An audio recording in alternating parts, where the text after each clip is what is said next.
Um, uh...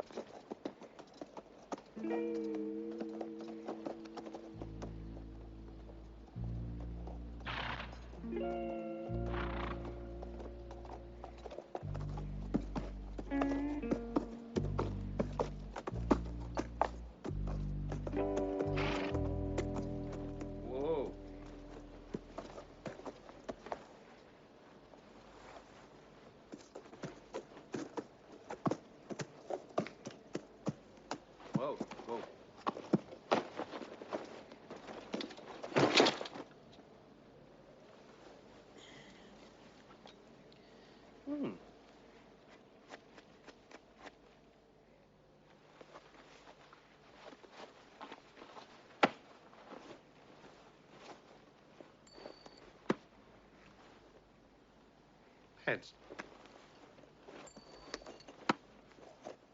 Heads. Heads. Heads. Heads. Heads. Heads.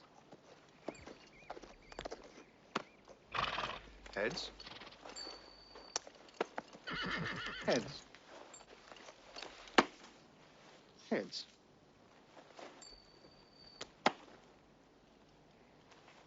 Heads. Heads. Heads. Heads. Heads.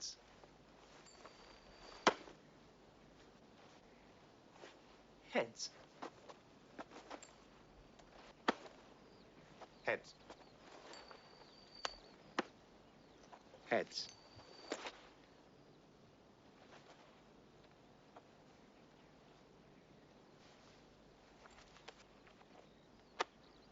Heads.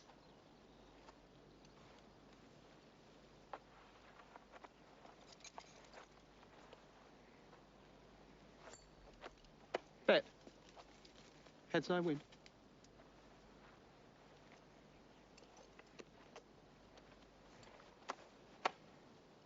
Again.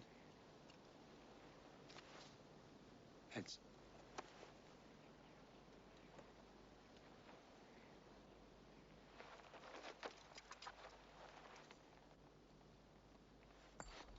Heads. Heads. Heads. Heads. Whoops!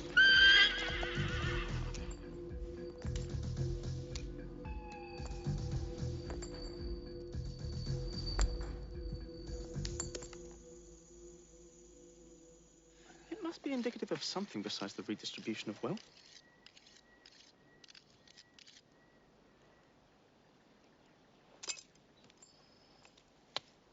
Heads. A weaker man might be moved to re-examine his faith. If in nothing else, at least in the law of probability. Heads. Consider. 1. Probability is a factor which operates within natural forces. 2. Probability is not operating as a factor. 3. We are now held within sub, or supernatural forces. Discuss. What? Look at it this way. If six monkeys...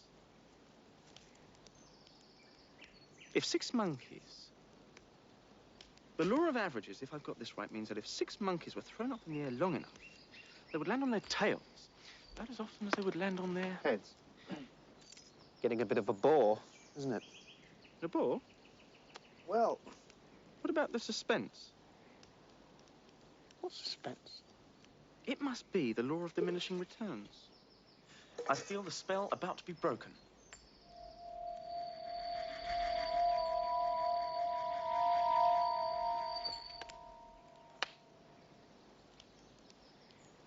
Well, it was an even chance. 78 in a row. A new record, I imagine.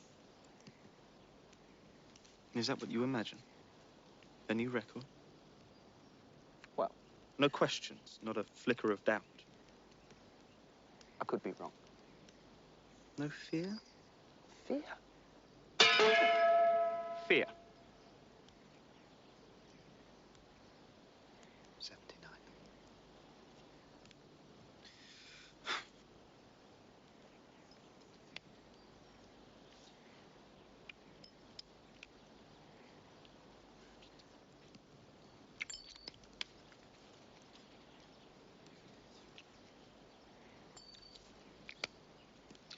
I think I have it.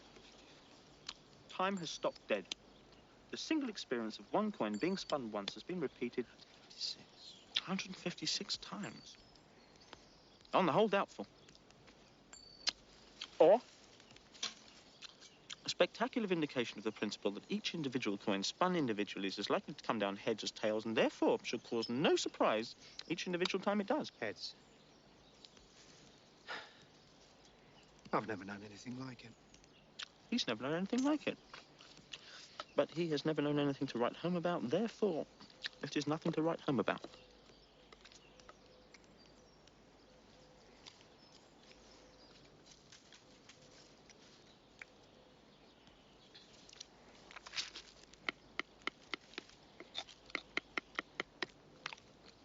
What's the first thing you remember?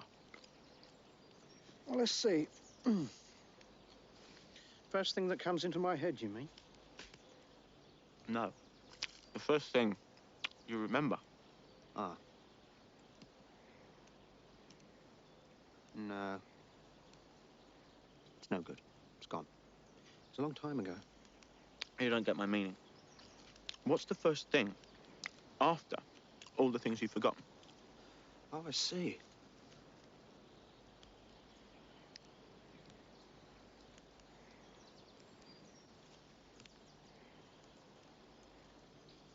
I've forgotten the question. Are you happy? What? Content. At ease. I suppose so. What are you going to do now? I don't know. What do you want to do? Look. What about it? Well.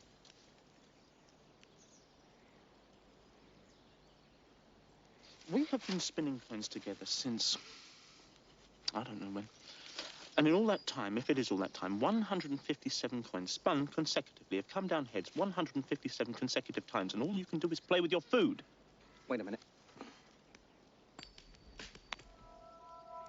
There was a messenger. Rosencrantz Guildenstern! He was sent for.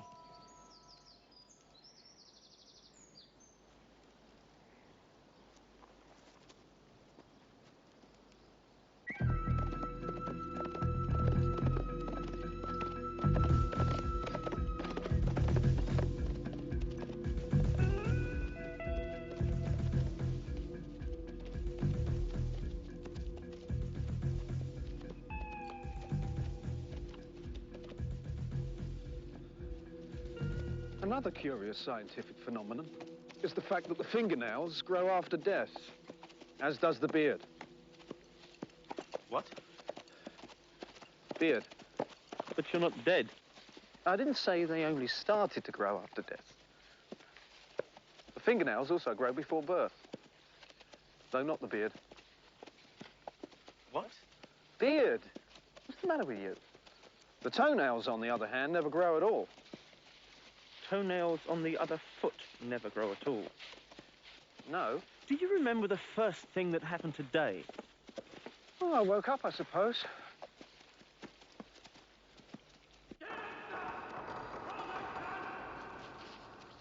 I've got it now. That man, he woke us up. Messenger. That's it. Pale sky before dawn. A man standing on his saddle to bang on the shutters.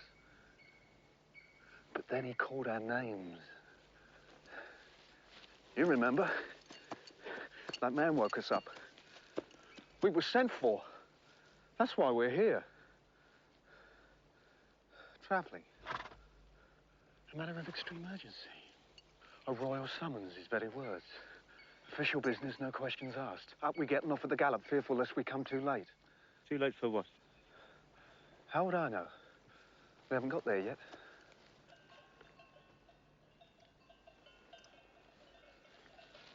I say.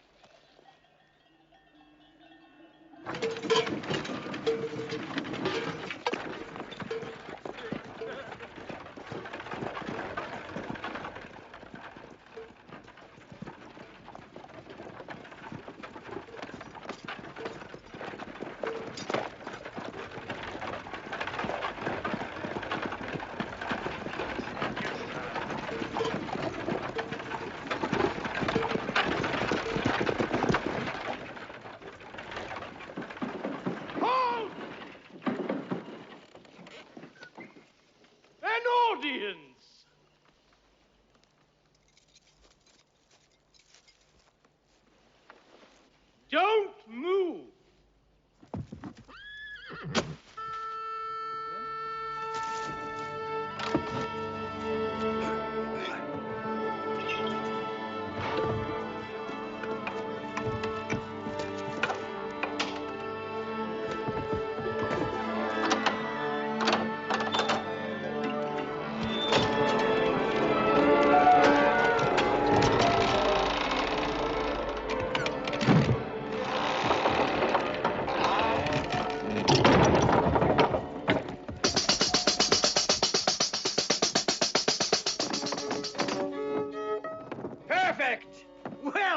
In fact, and just in time. Why is that? Why, we grow rusty, and you catch us at the very point of decadence. This time tomorrow, we might have forgotten everything we ever knew. We'd be back where we started, improvising. Tumblers, are you? We can give you a tumble, if that's your taste, and times being what they are. Otherwise, for a jingle of coin, we can do you a selection of gory romances, pirated from the Italian. And it doesn't take much to make a jingle. Even a single coin has music in it, should it be gold. Tragedians!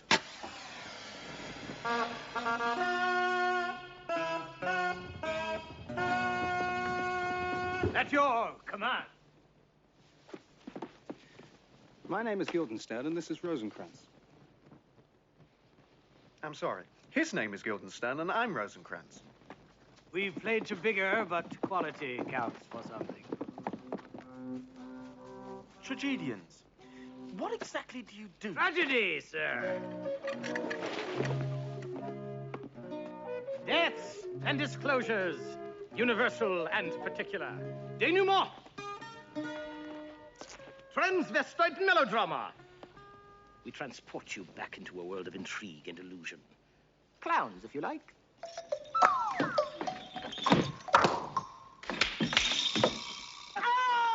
Murders.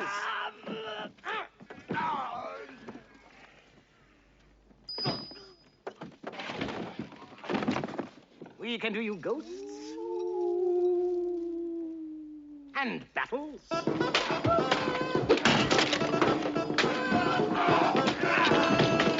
On the skirmish level.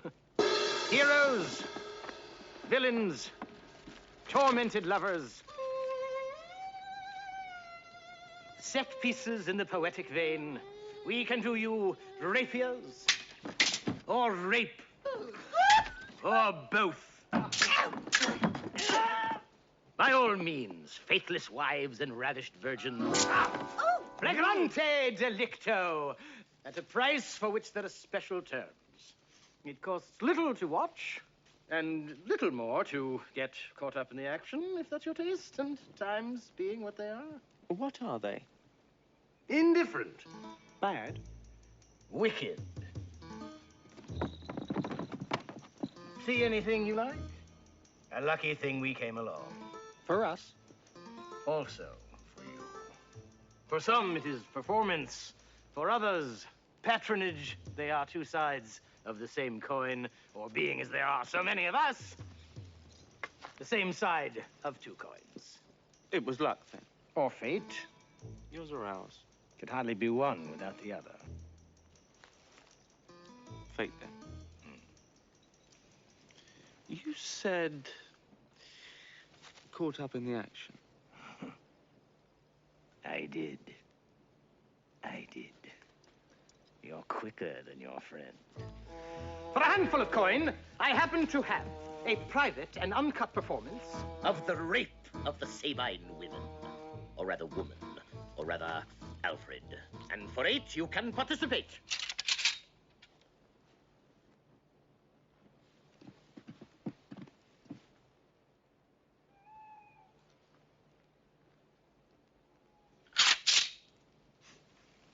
It could have been...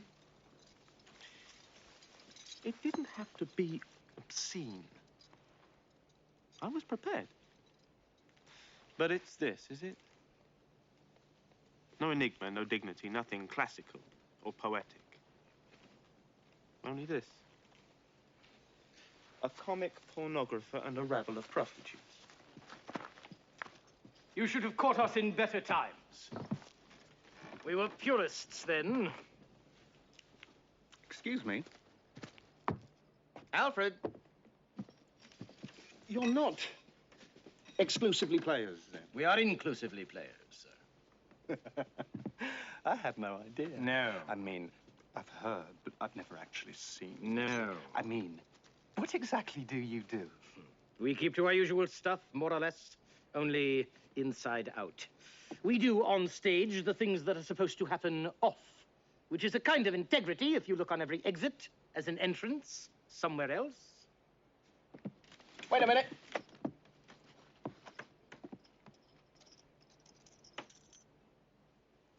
What will you do for that?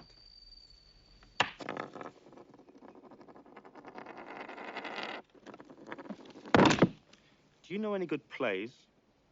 Plays? Oh, yes. One of the Greeks, perhaps? You're familiar with the tragedies of antiquity, are you? The great homicidal classics, maidens aspiring to godheads, or vice versa? That's your kind of thing, is it? I can't say it is, really. We're more of the love, blood, and rhetoric school. Well, we can do you blood and love without the rhetoric, and we can do you blood and rhetoric without the love, and we can do you all 3, concurrent or consecutive. But we can't give you love and rhetoric without the blood. Blood is compulsory. They're all blood, you see. Is that what people want? It's what we do. Do you like a bet? Double or nothing? Heads.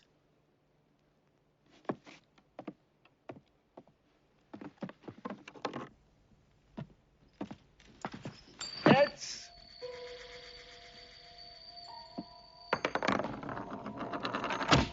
Double or nothing?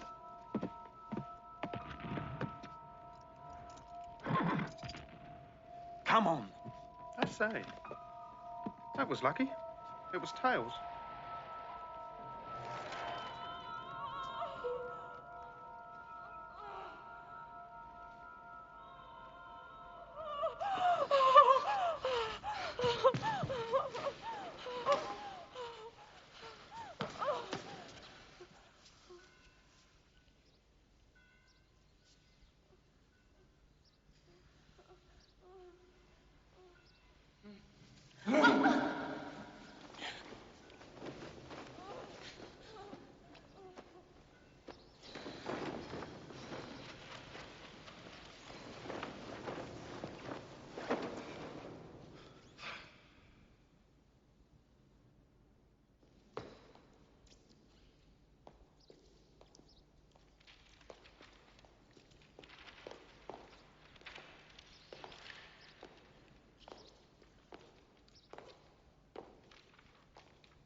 Welcome, dear Rosencrantz and Guildenstern.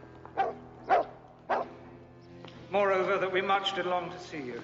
The need we have to use you did provoke our hasty sending. Something have you heard of Hamlet's transformation? So call it. Since nor the exterior nor the inward man resembles that it was. should be, more than his father's death, that thus hath put him so far from the understanding of himself, I cannot dream of. I entreat you both, that being of so young days brought up with him, and sith so neighboured to his youth and haviour, that you vouchsafe your rest here in our court some little time, so by your companies to draw him on to pleasures, and to gather so much as from occasion you may glean, whether aught to us unknown afflicts him thus, that opened lies within our remedy. Good. Gentlemen, he hath much talked of you, and sure I am 2 men there are not living to whom he more adheres, if it will please you to show us so much gentry and goodwill as to extend your time with us a while. For the supply and profit of our hope, your visitation shall receive such thanks as fits a king's remembrance. Both your majesties might, for the sovereign power you have of us, put your dread pleasures more into command than to entreat. But we both obey, and here give up ourselves in the full bent to lay our service freely at your feet to be commanded. Thanks, Rosencrantz. And gentle Guildenstern. Thanks, Gildenstern, and gentle Rosencrantz. And I beseech you instantly to visit my too much changed son. Heaven make our presence and our practices pleasant and helpful to him. Aye. Amen. I want to go home. Don't let them confuse you.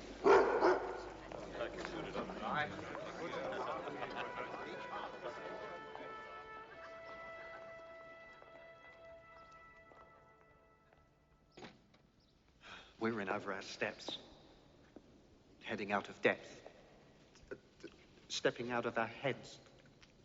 It's all heading to a dead stop. There. Hasn't it ever happened to you that all of a sudden, for no reason at all, you haven't the faintest idea how to spell the word witch or house? Because when you write it down, you just can't remember ever having seen those letters in that order before. I remember. Right, I remember when there were no questions. There are always questions. Answers, yes. There are answers to everything. You've forgotten. I haven't. Now, I used to remember my own name and yours, so yes. There were answers everywhere you looked. There was no question about it. People knew who we were, and if they didn't, they asked, and we built them then. We did. The trouble is, each of them is plausible without being instinctive.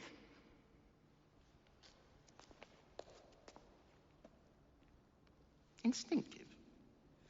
All your life you live so close to truth it becomes a permanent blur in the corner of your eye. And when something nudges it into outline, it's like being ambushed by a grotesque. The man standing in his saddle in the half-lit, half-alive dawn banged on the shutters and called 2 names. When he called, we came. That much is certain. We came. Well, I can tell you, I'm sick to death of it. I don't care which one I am, so why don't you make up your mind? We didn't come all this way for a christening. But we have been comparatively fortunate. We might have been left to sift the whole field of human nomenclature like 2 blind men looting a bazaar for their own portraits. At least we are presented with alternatives. Well, as from now, my name is But not choice. Your smallest action sets up another somewhere else and is set off by it. I do think, or else this brain of mine hunts not. We're going round in circles. So sure as it hath used to do, that I have found the very cause of Hamlet's lunacy. Oh, speak of that. That do I long to hear. Give first admittance to the ambassadors.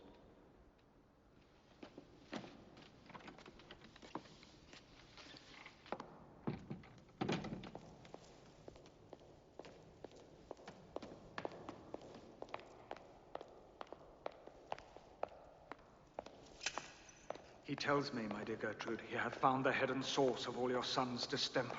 I doubt it is no other but the main. His father's death and our o'er-hasty marriage. Well, we shall sift him.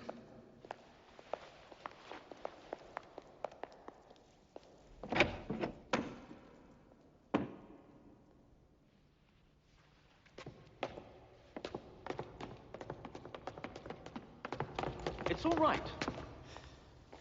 There's a logic at work. It's all done for you. Don't worry. Enjoy it. Relax.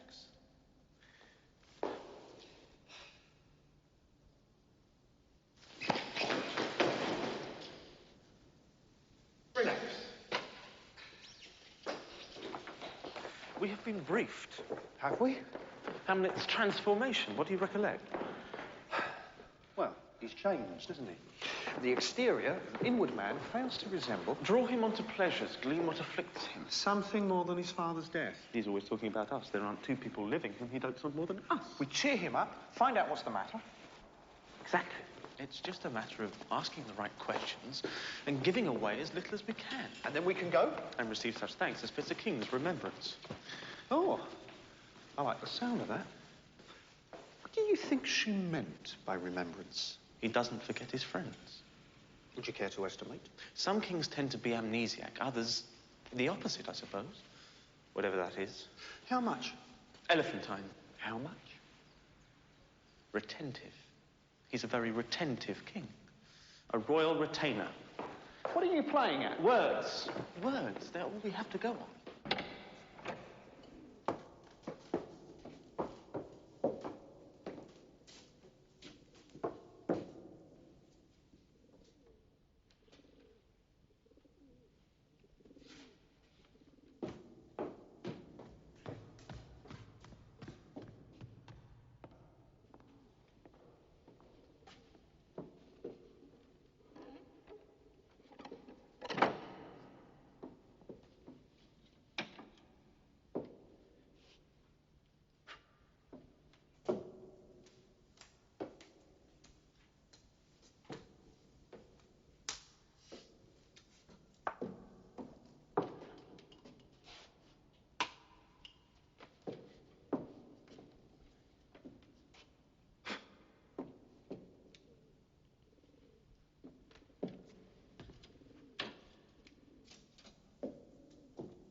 Look at this.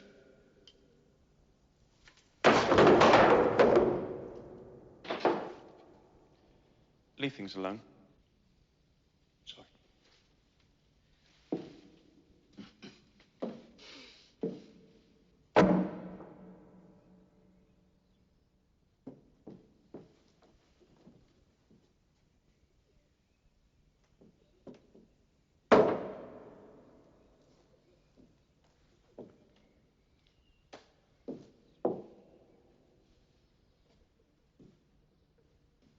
This is interesting.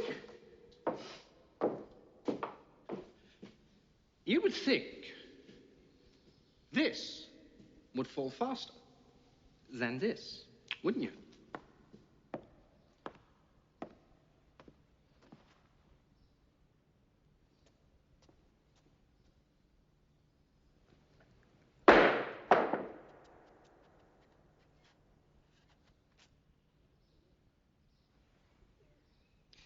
And you'd be absolutely right.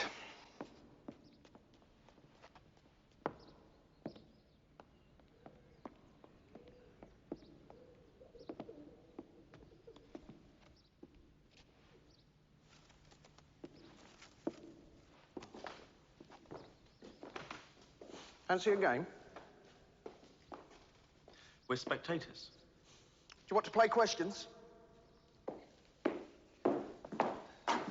How'd you play that? You have to ask questions. Statement one, love. Cheating. How? I hadn't started yet. Statement two, love. Are you counting that? What? Are you counting that? Foul, no repetition, three, love, and game. I'm not going to play if you're going to be like that.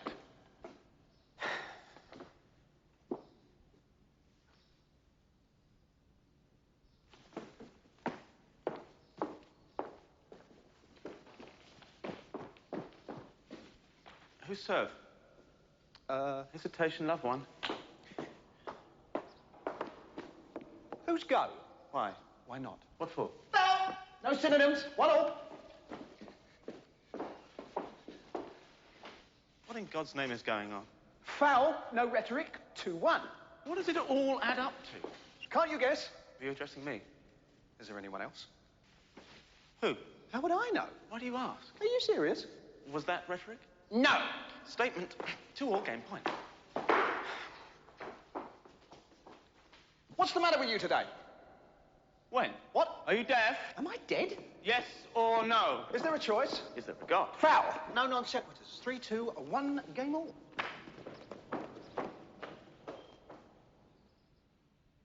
What's your name? What's yours?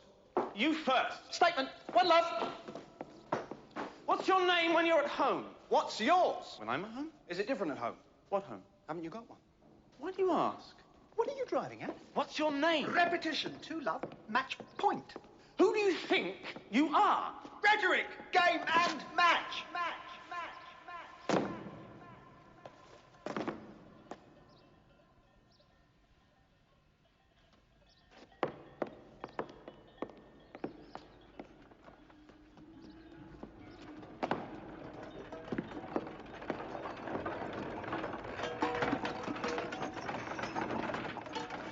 Rosencrantz. What?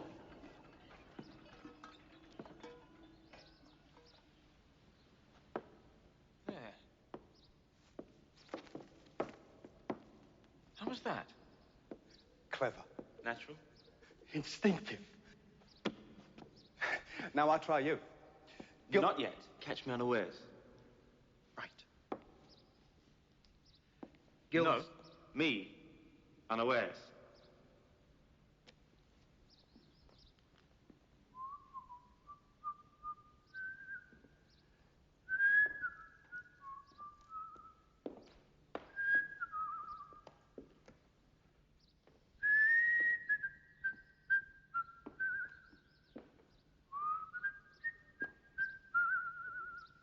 Ready?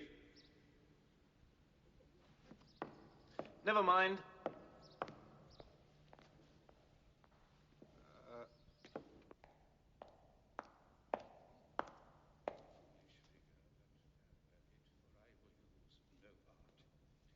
Mad, let us grant it. It now remains that we find the cause of this effect, or rather say the cause of this defect, for this effect defective comes by cause. Thus it remains, and the remainder thus append. I have a daughter, while she is mine, who in her duty and obedience mark hath given me this. Now, gather and surmise. To the celestial and my soul's idol, the most beautified Ophelia. That's an ill phrase, a vile phrase. Beautified is a vile phrase. But you shall hear. Thus, in her excellent white bosom. Came this from Hamlet to her? Good madam, stay a while. I will be faithful.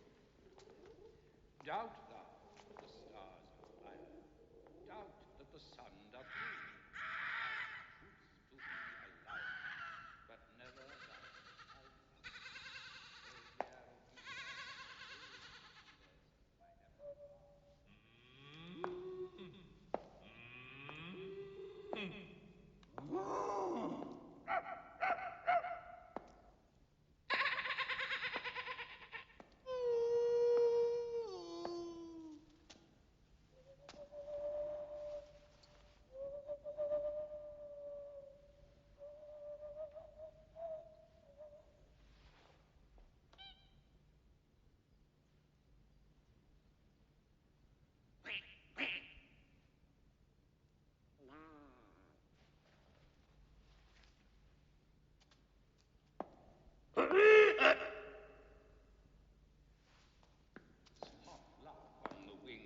As I perceived it, I must tell you that before my daughter told me, what might you, or my dear Majesty, your Queen here, think if I had played the desk or table or given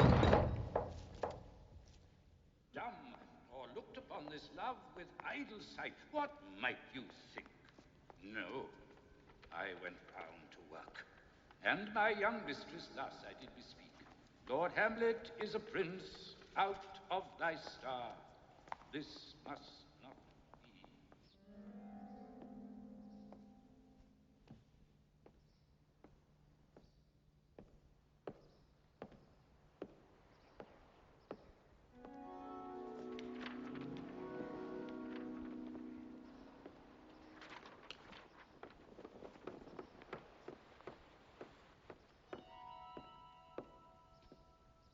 How does my good Lord Hamlet? Well, God have mercy. Do you know me, my lord? Excellent. Excellent well.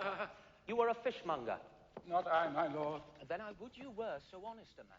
Honest, my lord.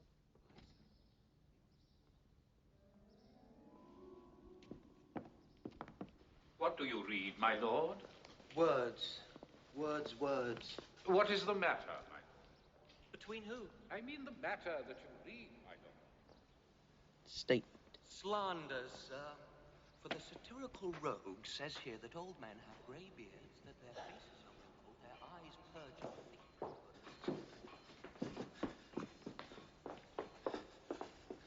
Who was that? Didn't you know him? You didn't know me. He didn't see you. I didn't see him. We shall see. I hardly knew him. He's changed. You could see that? Transformed. How do you know? Inside and out. I see. He's not himself, you know. He's changed. I could see that. Glean what afflicts him. Me? Him. How? Question and answer. He's afflicted. You question, I'll answer. He's not himself, you know. I'm him, you see. Who am I? You're yourself. And he's you? Not a bit of it. Are you afflicted? That's the idea. You ready? Let's go back a bit. I'm afflicted. I see. Glean what afflicts me. Right. Question and answer. How should I begin? Address me. My dear Guildenstern. You've forgotten, haven't you? My dear Rosencrantz. I don't think you quite understand. What we're attempting here is a hypothesis in which I answer for him while you ask me questions. Ah. Ready? You know what to do. What? Are you stupid? Pardon? Are you deaf? Did you speak? Not now. Speak. Not now! Now!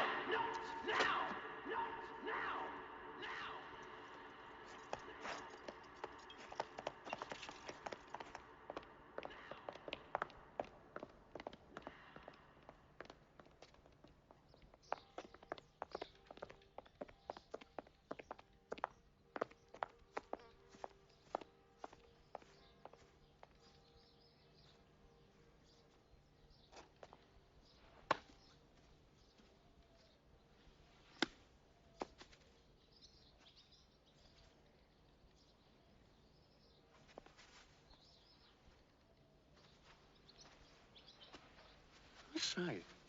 What? Well.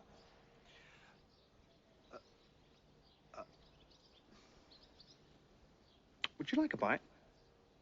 No.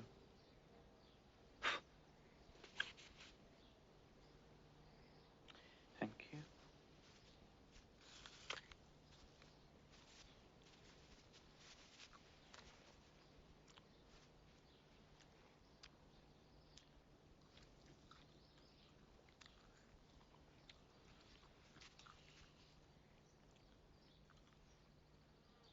Oh, you mean you pretend to be him,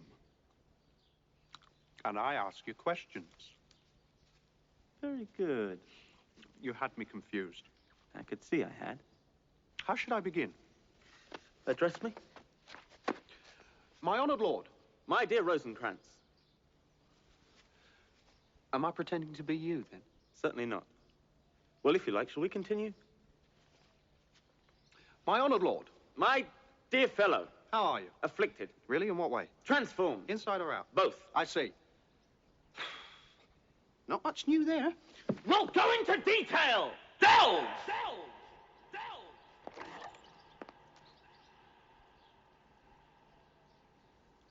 Probe the background. Establish the situation.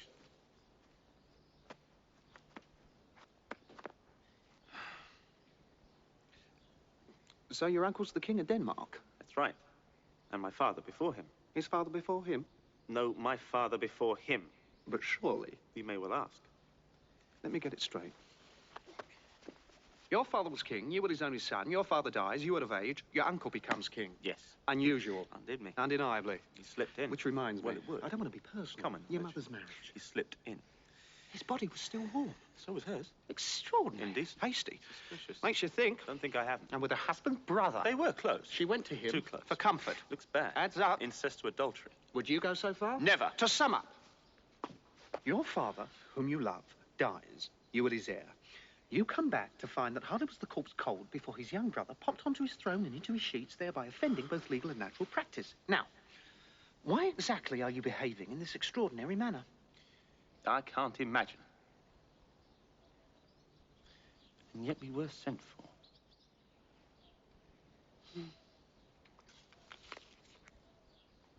And we did come.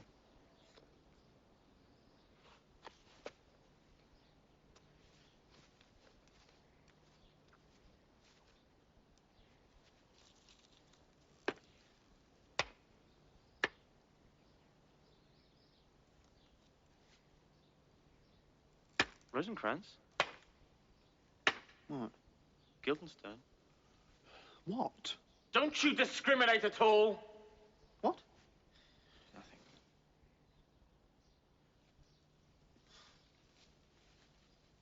Look at this.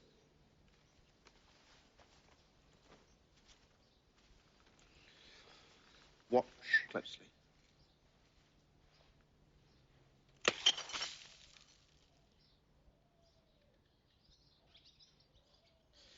Interesting.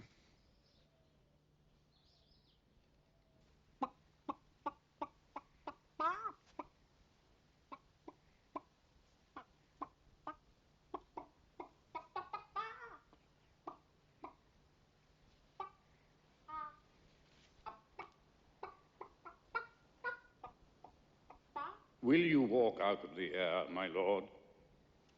Into my grave? Indeed, that is out of the air.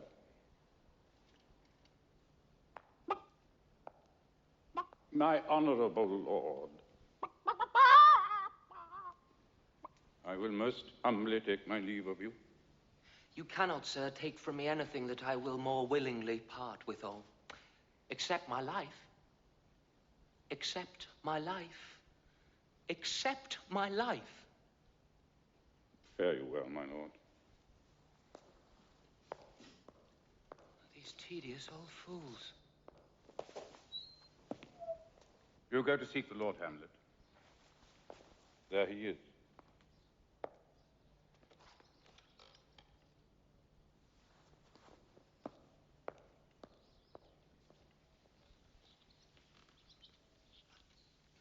What's he doing? Talking. To himself.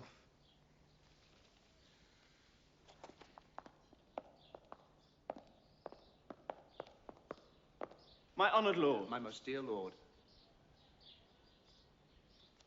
My excellent good friends. How dost thou, Gildenstern? Ah, Rosencrantz. Oh, good lads. How do you both? As the indifferent children of the earth. Happy that we are not over happy on fortune's cap. We are not the very bottom of it. Nor the soles of her shoes. Neither, my lord. Then you live about her waist or in the middle of her favors. Faith, her privates we. In the secret parts of fortune. Most true. She is a strumpet. Of what news? None, my lord, but that the world's grown honest. Then is doomsday near. But your news is not true. Let me question more in particular. What have you, my good friends, deserved at the hands of fortune that she sends you to prison hither? Prison, my lord? Denmark's a prison. Then is the world one. A goodly one, in which there are many confines, wards, and dungeons, Denmark being one of the worst. We think not so, my lord. Why, then, 'tis none to you.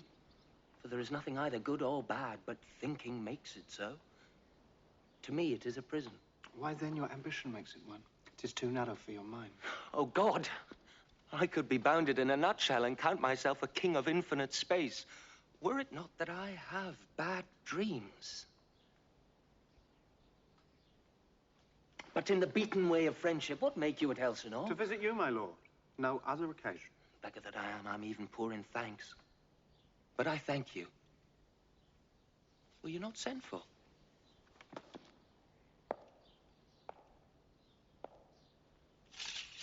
Is it your own inclining? Is it a free visitation? Well, come Come, come, nay, speak. What should we say, my lord?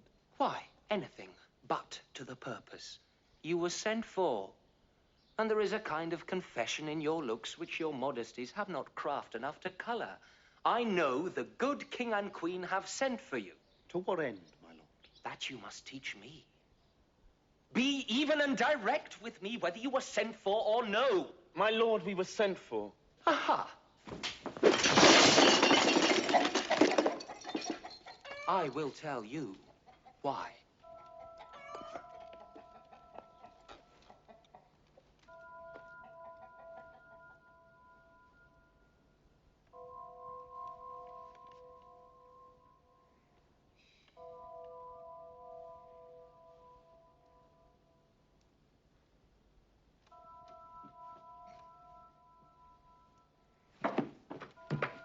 Anon he finds him, striking two sworded Greeks. His antique sword, rebellious to his arm, lies where it falls, repugnant to command.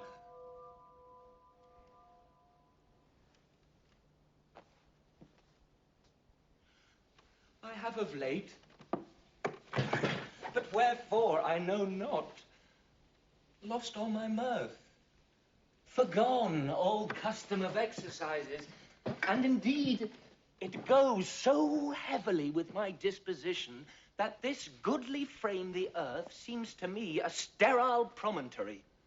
This most excellent canopy, the air, look you, this brave o'erhanging firmament, this majestical roof fretted with golden fire, why, it appeareth nothing to me but a foul and pestilent congregation of vapours.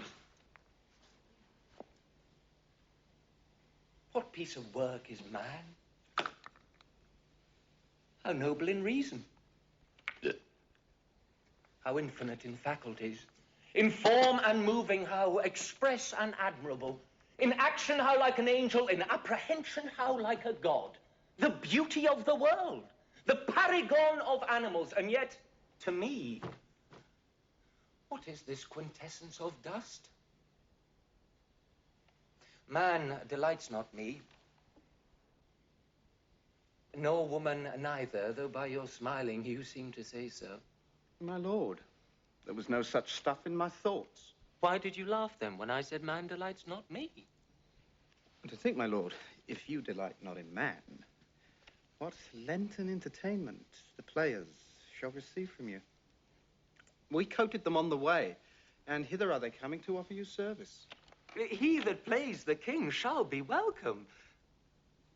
Gentlemen, you are welcome to Elsinore. Your hands, come then. You are welcome. But my uncle father and my aunt mother are deceived. In what, my dear lord? I am but mad northwest.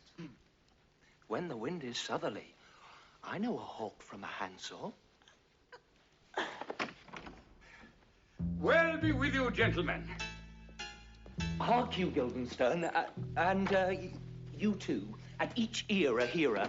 That great baby you see there is not yet out of his swaddling clouts. I will prophesy he comes to tell me of the players. My lord, I have news to tell you. My lord, I have news to tell you. When Roscius was an actor in Rome... The actors are come hither, my lord. Buzz. Upon my honor. Then came each actor on his ass. The best actors in the world. Either for tragedy, comedy, history, pastoral, comical, historical, pastoral, tragical, historical, tragical, comical, historical, pastoral. Yes? What? I thought you... Ah.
say? Look at this.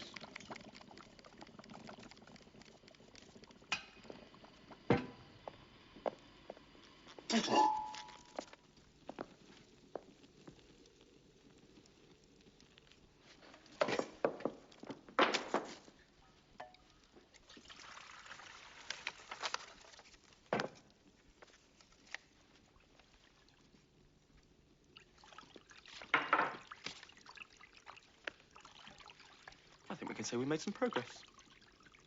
You think so? I think we can say that. I think we can say he made us look ridiculous. Played it close to the chest, of course. Question and answer. He was scoring off us all down the line. Caught us on the wrong foot once or twice, but I think we gained some ground. He murdered us. Might have had the edge. 27-3, and you think he might have had the edge? He murdered us. What about our evasions? Oh, our evasions were lovely. You were sent for, he says. My lord, we were sent for. I don't know where to put myself. He had 6 rhetorical. It was question and answer, all right. And 2 repetitions. 27 questions he got out and answered 3. I was waiting for you to delve. When's he going to start delving, I asked myself. We got his symptoms, didn't we? Half of what he said meant something else, and the other half didn't mean anything at all. Thwarted ambition, a sense of grievance. That's my diagnosis. 6 rhetorical and 2 repetition, leaving 19 of which we answered 15. And what did we get in return? He's depressed. Denmark's a prison, and he'd rather live in a nutshell. Some shadow play about the nature of ambition, and finally, one direct question which might have led somewhere, and led, in fact, to his illuminating claim to tell a hook from a handbag. And saw. And saw. When the wind is southerly. And the weather's clear. And when it isn't, he can't. Is at the mercy of the elements.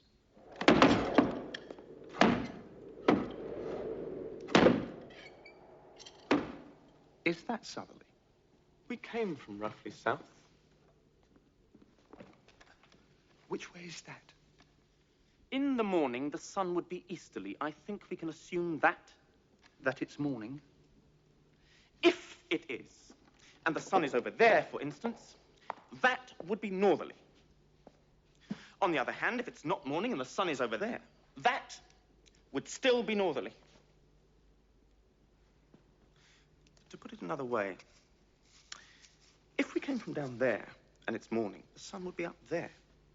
But if it is actually over there and it's still morning, we must have come from back there. And if that's southerly and the sun is really over there, then it's the afternoon. However, if none of these is the case, why don't you go and have a look? Pragmatism. Is that all you have to offer? I merely suggest the position of the sun, if it is out, would give you a rough idea of the time. Alternatively, the clock, if it is going, would give you a rough idea of the position of the sun. I forget which you are trying to establish. I'm trying to establish the direction of the wind. There isn't any wind.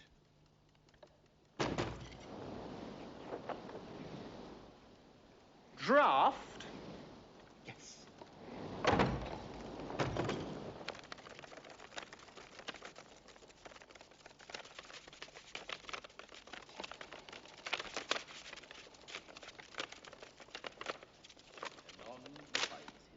Striking too short. His antique sword, rebellious to his arm.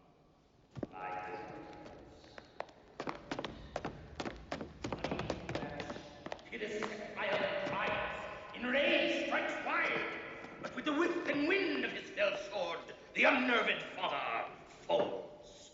Then, senseless Ilium, seeming to feel his blow, with flaming top stoops to his base, and with a hideous crash, takes prisoner Pyrrhus' ear. For lo, his sword, which was declining on the milky head of reverend Priam, seeming dead. As the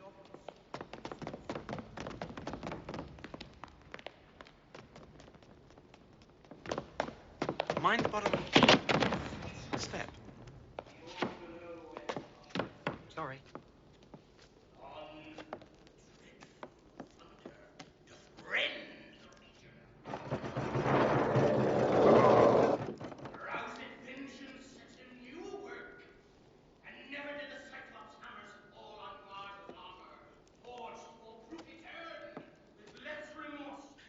merciless bleeding sword now falls on Priam. Out! Out, thou strumpet fortune! All you gods in general synod, take away her power. Break all the spokes and fellies from her wheel, and bowl the round nave down the hill of heaven, as low as to the fiends. This is too long. Shall to the barbers with your beard. Prithee, say on, he's for a speech or a tale of bawdry, or he sleeps. Say on, come to Hecuba. Seen the moblet queen. The moblet queen. That's good. Moblet queen is good.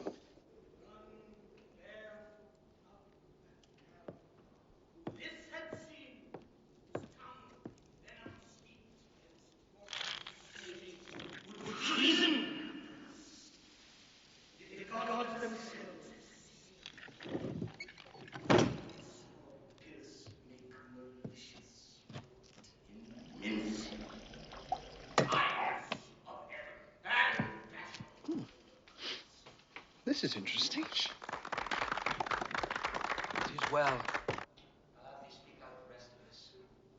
Good, my lord, will you see the players well bestowed? Do you hear?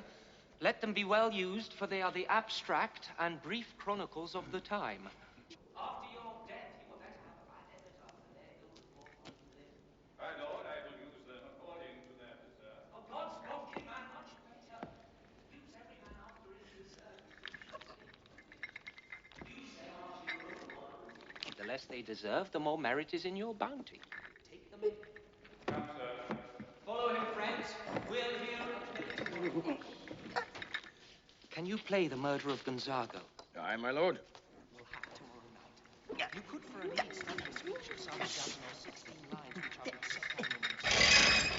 are Follow that law. And look you, mock him not. Let's be more careful.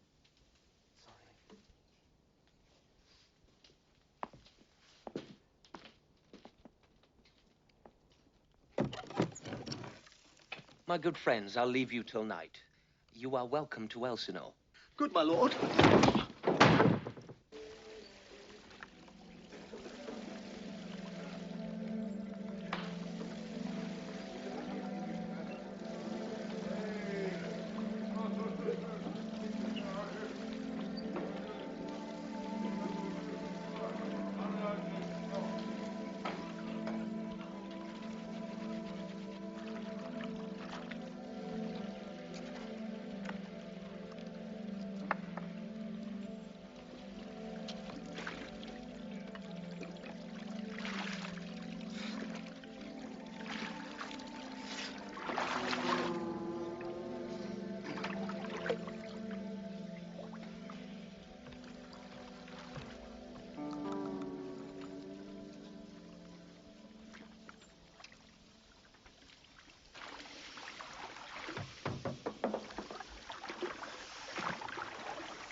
So, you've caught up. Not yet, sir. Now, mind your tongue, or we'll have it out and throw the recipe away like a nightingale to a Roman feast. Took the words out of my mouth. You'd be lost for words. You'd be tongue-tied. Like a mute in a monologue. Like a nightingale at a Roman feast. You left us. Yes. On the road. You don't understand the humiliation of it. To be tricked out of the single assumption that makes our existence bearable, that somebody is watching. We are actors. We're the opposite of people. So? We need an audience. We had an appointment. That is true.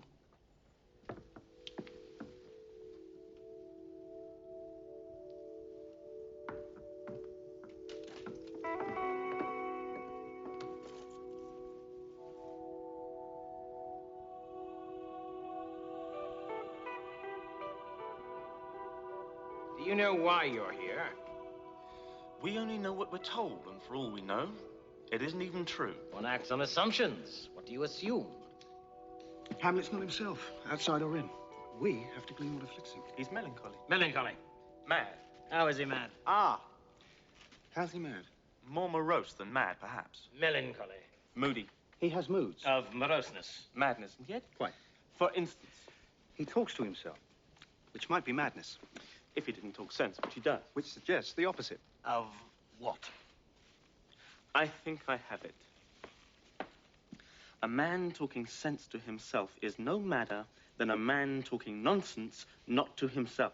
Or just as mad. Or just as mad. And he does both. So there you are. Stark raving sane. Why? Ah. Why? Exactly. Exactly what? Exactly why? Exactly why what? What? Why? Why what exactly? Why is he mad? I don't know. The old man thinks he's in love with his daughter. Good God. We're out of our depth here. No, no, no. He hasn't got a daughter. The old man thinks he's in love with his daughter. The old man is. Hamlet, in love with the old man's daughter, the old man thinks. Oh. It's beginning to make sense. Unrequited passion.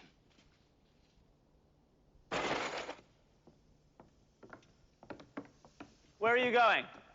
I can come and go as I please. You know your way around. I've been here before. We're still finding our feet. I should concentrate on not losing your heads. You speak from knowledge? Precedent. You've been here before. And I know which way the wind is blowing.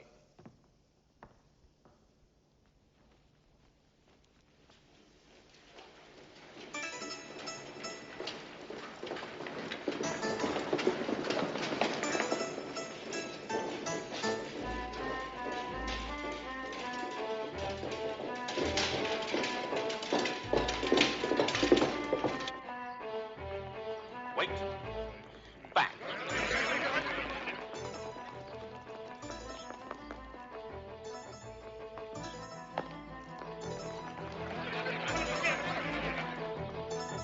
This place is a madhouse.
Are you familiar with this play? No.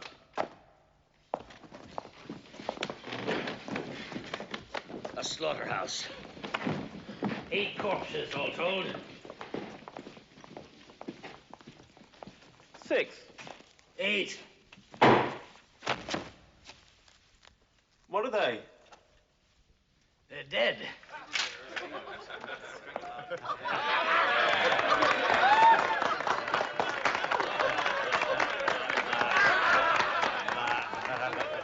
Actors, what do you know about death?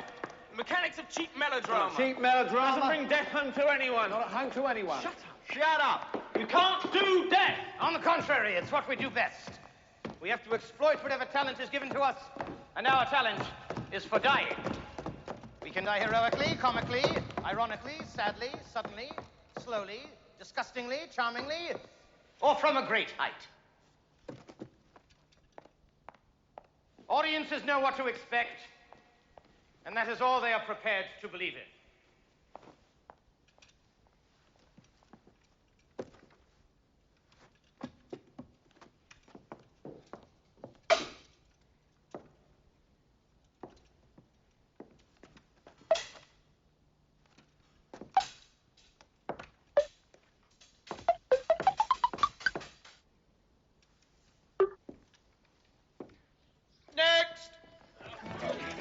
Can you, by no drift of conference, get from him why he puts on this confusion?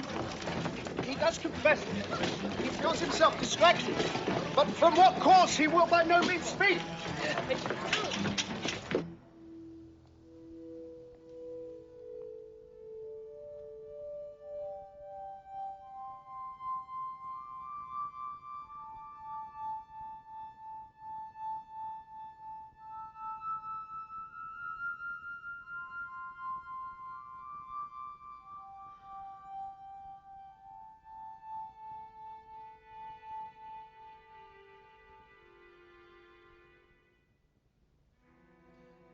That is the question.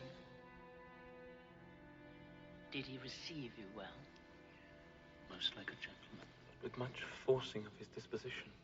Negative question, but about imams most free in his reply. Did you essay him to any pastime? Madam, it so fell out that certain players we all wrought on the way, of these we told him, and there did seem in him a kind of joy to hear of it. They are here, about the court, this night to play before him. 'Tis most true, and he beseeched me to entreat your majesties to hear and see the matter. Good gentlemen, give him a further edge, and drive his purpose into these delights. We shall, my lord. Sweet Gertrude, leave us too. For we have closely sent for Hamlet hither, that he is 'twere by accident. We hear affront Ophelia.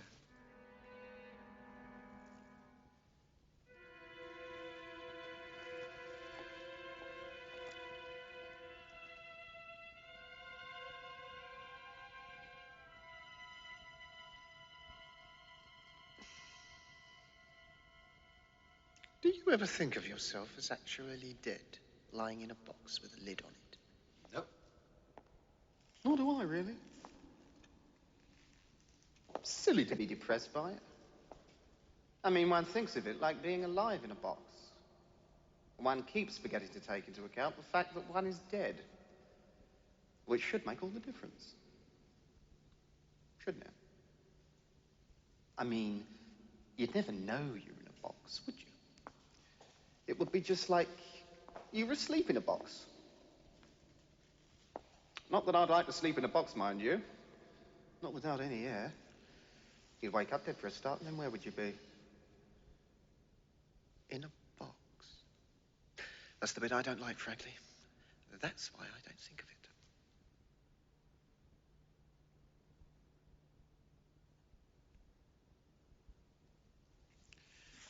Because you'd be helpless, wouldn't you? Stuffed in a box like that. I mean, you'd be in there forever. Even taking into account the fact that you're dead. It isn't a pleasant thought. Especially if you're dead, really. Ask yourself. If I asked you straight off, I'm going to stuff you in this box now, would you rather be alive or dead? Naturally, you'd prefer to be alive. Life in a box is better than no life at all, I expect. You'd have a chance at least. You could lie there thinking, well, at least I'm not dead. In a minute, somebody's going to bang on the lid and tell me to come out. Hey, you! What's your name? Come out of there.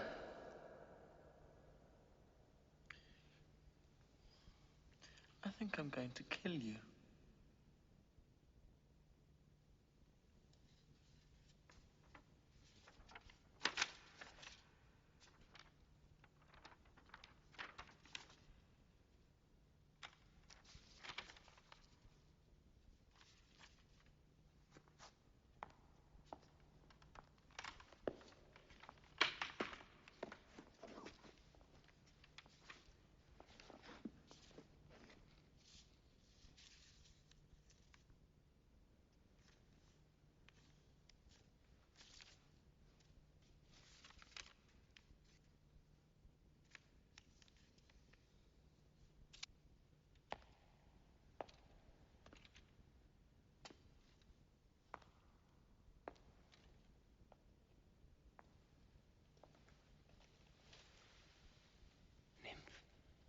In thy orisons be all my sins remembered.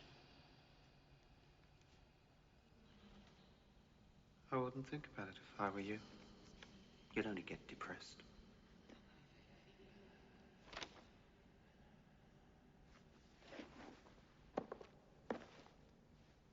My lord, I have remembrances of yours that I have longed to redeliver. I pray you now receive them. No, not I. I never gave you aught. My honoured lord, you know right well you did. And with them words of so sweet breath composed as made the things more rich.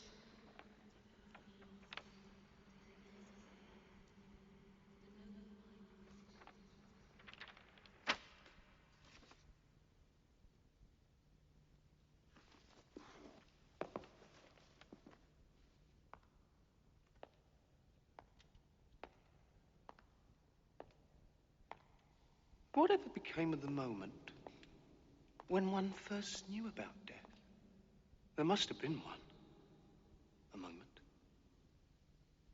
In childhood. When it first occurred to you that you don't go on forever. Must have been shattering.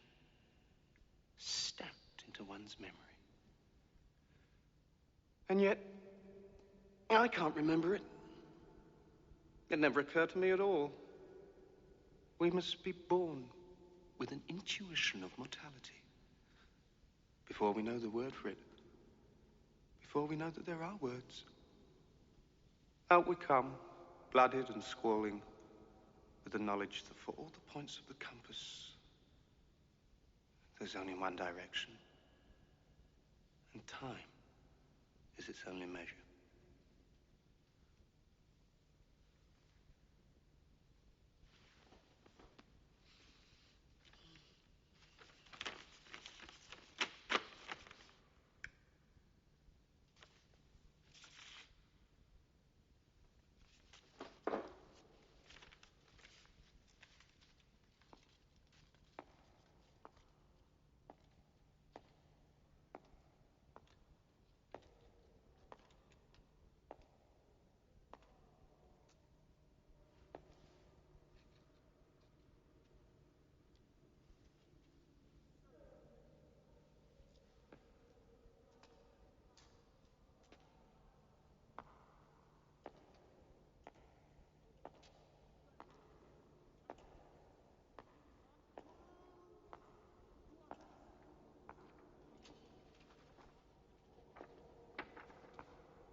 What's the dumb show for?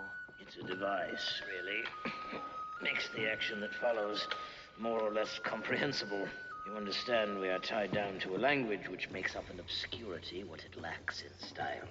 Is this the murder of Gonzaga? That's the least of it. Who's that? The king's brother and uncle to the prince.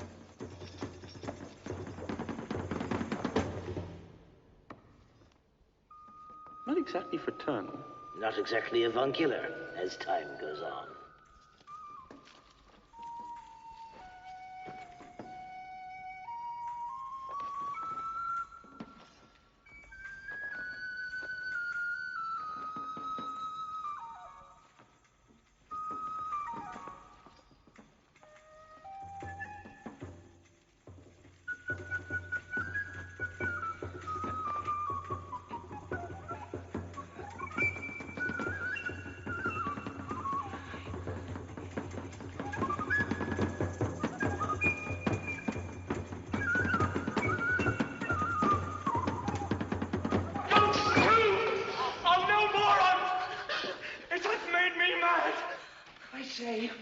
We will have no more marriages. Those that are married already, all but one, shall live. The rest shall keep as they are. To another! No! That didn't look like love to me. Love! His affections do not that way tend. Nor what he spake, though it lacked form a little, was not like madness. And now, Ophelia, you need not tell us what Lord Hamlet said. We heard it all. There's something in his soul, which his melancholy sits on brood. And I do doubt the hatch and the disclose will be some danger, which for to prevent, I have with quick determination thus set it down, he shall with speed to England.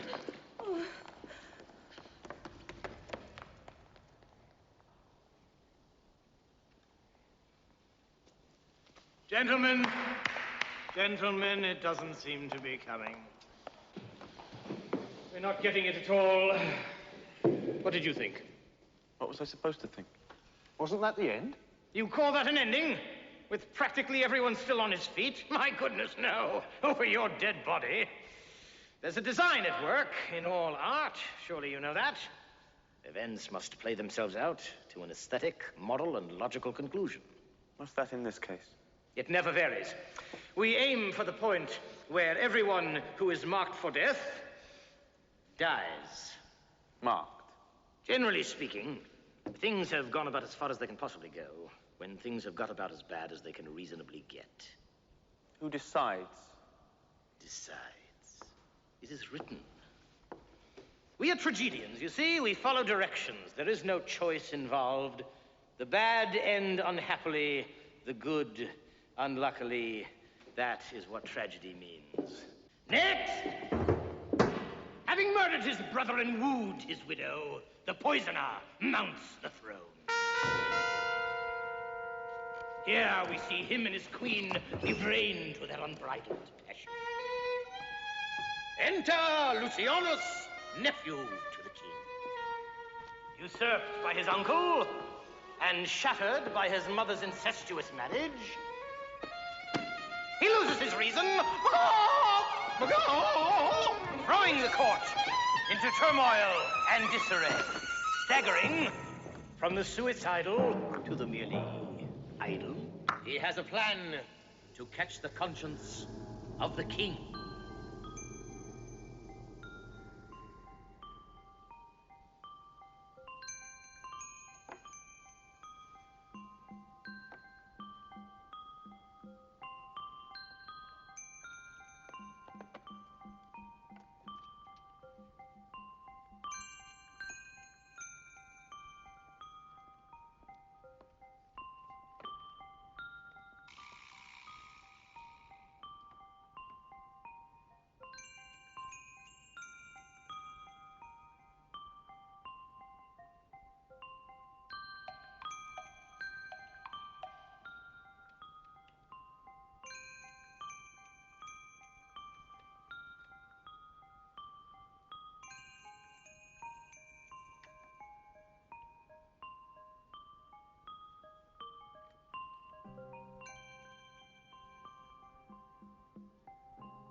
Frighted with false fire? How fares my lord? Give all the play. Give me some light! Away!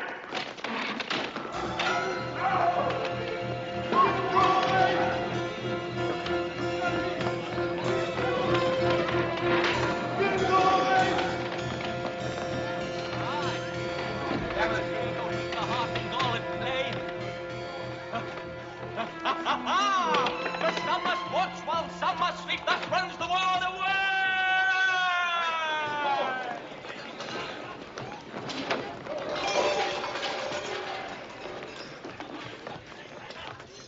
It wasn't that bad.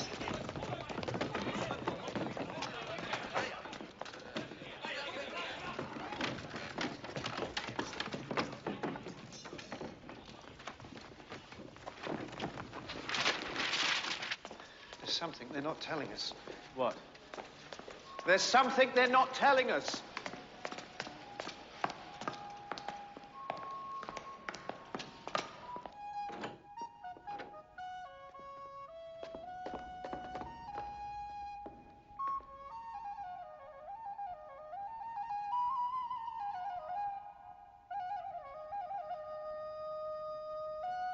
My lord.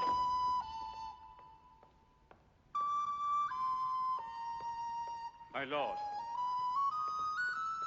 The Queen would speak with you, and presently. Do you see yonder cloud that's almost in the shape of a camel? By the mass. And 'tis like a camel indeed. Methinks it is like a weasel. It is backed like a weasel. Or like a whale? Very like a whale. Then I will come to my mother by and by. I will say so. A by and by is easily said.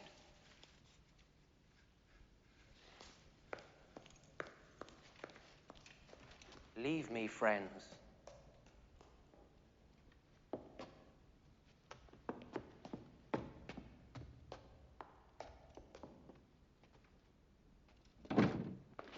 I like him not, nor stand it safe with us to let his madness range. Therefore prepare you. I your commission forthwith will dispatch, and he to England shall along with you.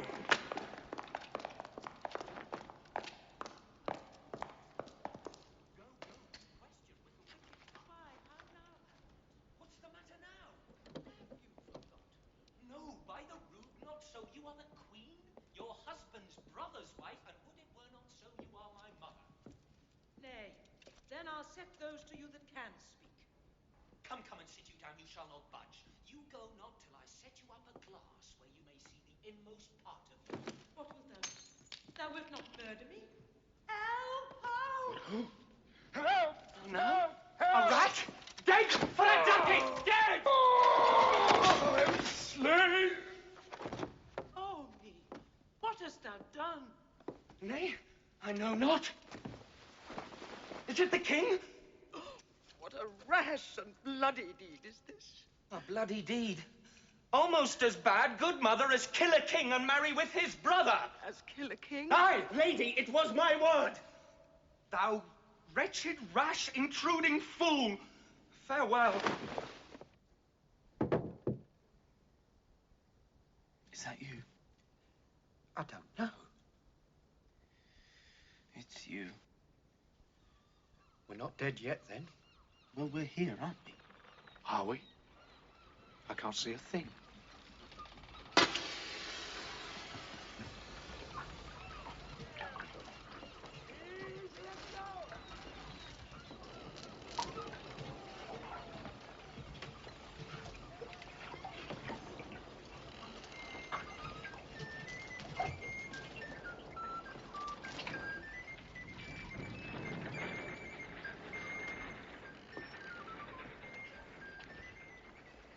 We're on a boat.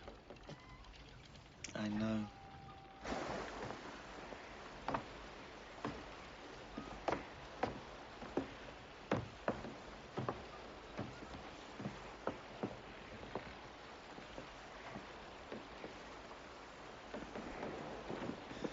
Dark, isn't it? Not for night. No. Not for night. It's dark for day. Oh, yes. It's dark for day.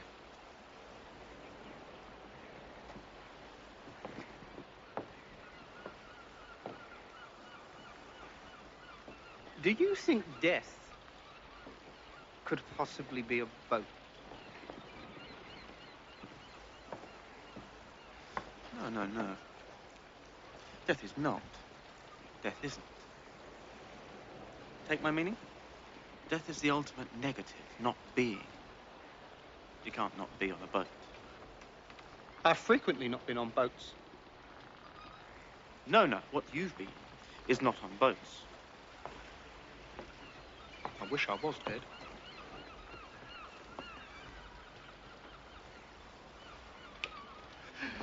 I could jump over the side. That'd put a spoke in their wheel. Unless they're counting on it. I shall remain on board. That'll put a spoke in their wheel.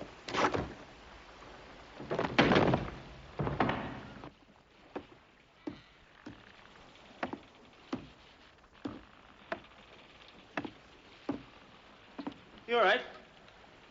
Yes. Why? Would you like to come up now? All right. Thank you. Try to be more careful. Sorry. Nice bit of planking, that. Yes. Lovely bilges. Yes. Beautiful bottom. Yes, I'm very fond of boats myself. I like the way they're contained. You don't have to worry about which way to go or whether to go at all. The question doesn't arise, does it? Because you're on a boat, aren't you? I think I'll spend the rest of my life on boats. Very healthy. One is free on a boat. For a time. Relatively. I think I'm going to be sick.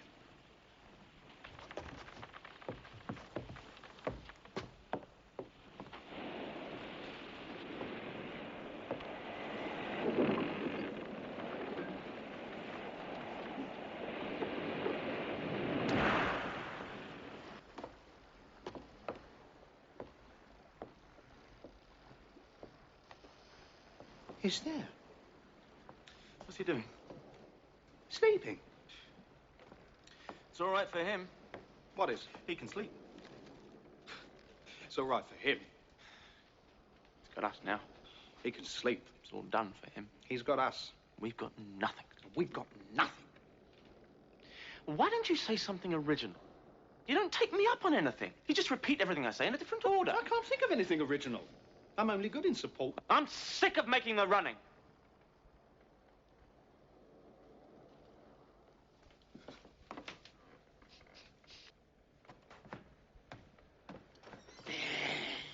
It's all right. I'll see we're all right. But we've got nothing to go on. We're out on our own. We're on our way to England. We're taking Hamlet to the English king. What for? What for? Where have you been? When? We've got a letter. You remember the letter? Do I? Everything is explained in the letter. Is that it, then? What? We take Hamlet to the English king, we hand over the letter. What then? That's it. We're finished. Who is the English king? That depends on when we get there. So we've got a letter which explains everything. You've got it. I thought you had it. I do have it. You have it. You've got it. I don't get it. You haven't got it. I just said that. I've got it. Oh, I've got it. Shut up. Right.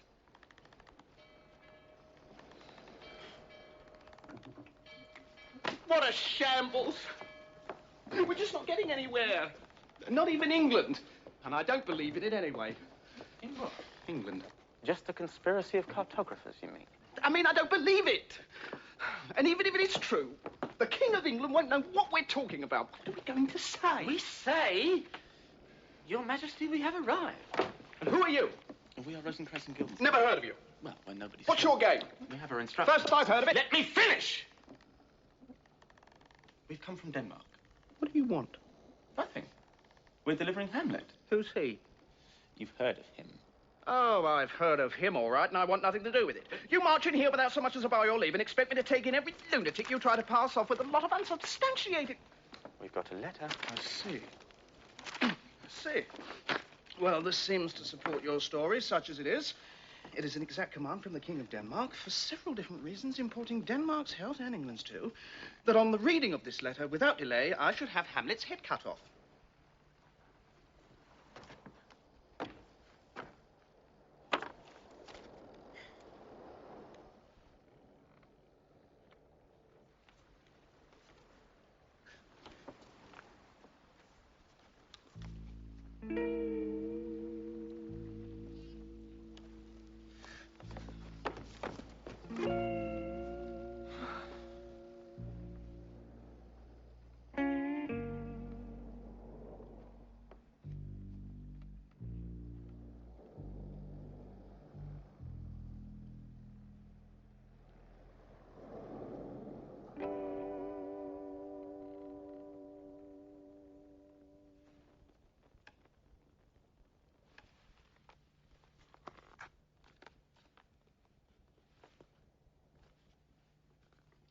We're his friends.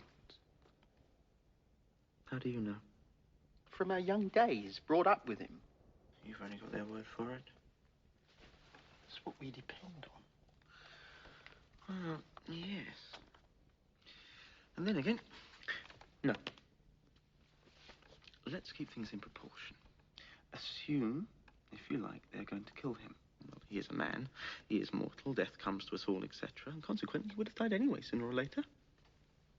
And then again, what's so terrible about death? As Socrates so philosophically put it, since we don't know what death is, it is illogical to fear it. It might be very nice. Or, to look at it another way, we are little men, we don't know the ins and outs of the matter. There are wheels within wheels, etc. All in all, I think we'd be well advised to leave well alone. It's awful. But it could have been worse.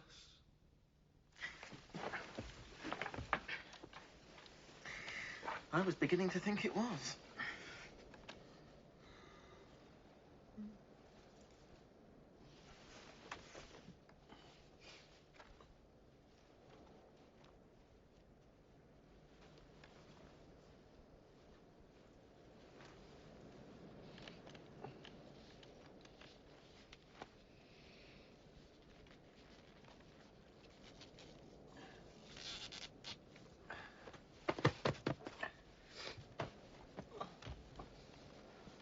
Night.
So far. What's happening? Pirates. Everybody on stage!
Where's Hamlet? Gone. Gone where? The pirates took him. But they can't. We're supposed to be... We've got a letter which says the whole thing's pointless without him. We need Hamlet for our release. I'll pretend to be... You pretend to be him, and... Right. I suppose we just go on. Go where? England? England. I don't believe it. Well, just a conspiracy of cartographers, you mean? I mean, I don't believe it. And even if it's true, what do we say? We say we've arrived. Who are you?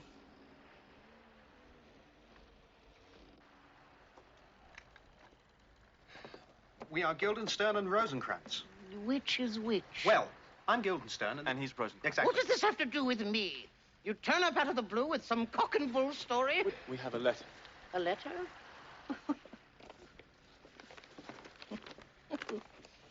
As England is Denmark's faithful tributary, as love between them like the palm might flourish, etc., that on the knowing of this contents without delay of any kind, should those bearers, Rosencrantz and Guildenstern, put to sudden death. Not that letter. Give him the other one. I haven't got another one. They're gone! It's all over. Where we went wrong was getting on a boat. They had it in for us, didn't they? Right from the beginning. Who'd have thought we were so important? But why? Was it all for this? Who are we that so much should converge on our little deaths? You are Rosencrantz and Guildenstern. That is enough. No, it's not enough. To be told so little to such an end and still finally to be denied an explanation. In our experience, almost everything ends in death. Your experience? Actors. I'm talking about death. You've never experienced that. You die 1,000 casual deaths and come back in a different hat. But nobody gets up after death. There's no applause. Only silence and some second-hand clothes. Oh, that's death!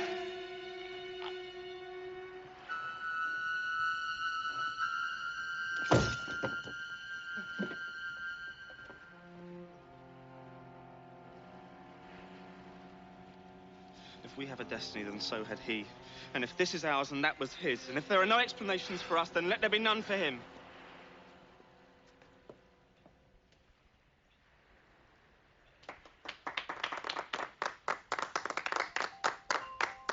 Oh, come, gentlemen.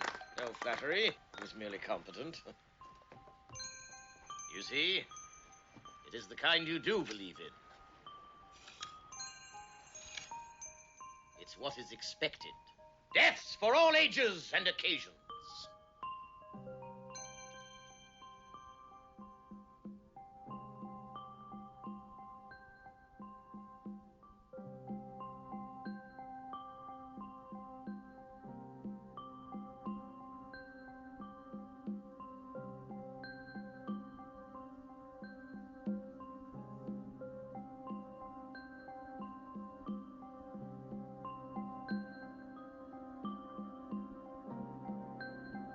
Deaths of kings and princes and nobodies.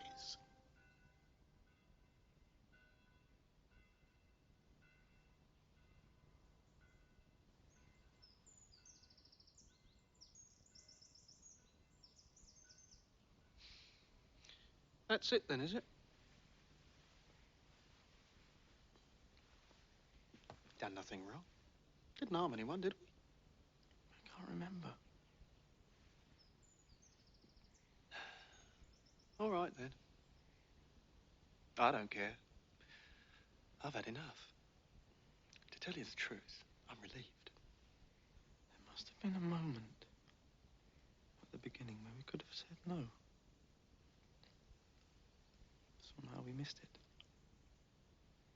Well, we'll know better next time. Till then.